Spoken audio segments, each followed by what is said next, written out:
Hi, my name is Jason Geyser, and today we're going to be showing you guys how to fix stone pops. The stone pops are something that's been happening probably the last 3 or 4 years is when I've noticed it really bad.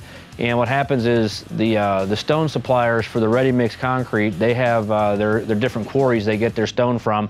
And what happens is if that stone is a little bit porous compared to a normal limestone or whatever stone you use in your area, what can happen is the water gets down in there in the stone, and then it freezes and it'll pop whatever on top of it. It doesn't matter whether it's color hardener or integral color, either one, it'll do it to it.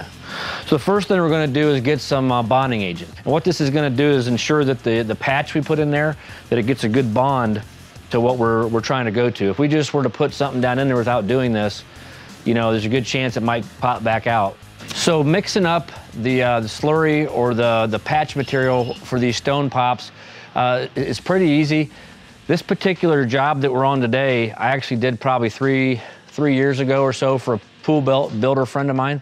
And so I know what colors I used. And that's one advantage of color hardener is I use all color hardener. That's all I've ever done in my career. And that's one advantage. I can go right back to the job and know what color I used and be able to make a patch with color hardener real simple, and it will match the color every time. So that's why I like color hardener. If you're doing the integral color, the thing you'll want to do is either try to get a color hardener that's close to that, or you'll have to try to make your own blend of Portland cement, sand, and the integral color that you used.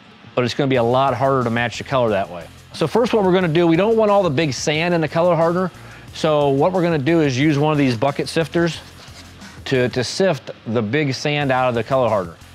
Once you're done with that, all you're going to do is just mix this with water. I like to mix it pretty tight because we want to be able to kind of push this down in there. And usually we want these to kind of dry pretty fast because obviously if we're out doing this, we're probably going to have to seal them too. The consistency we want is about like this. You can see it's not too loose, but not too tight. It should be able to hang on your putty knife like that without falling off of it. Usually I like to try to just get a little bit on the corner of it like that. Then I'm gonna just kind of spread it out evenly within that.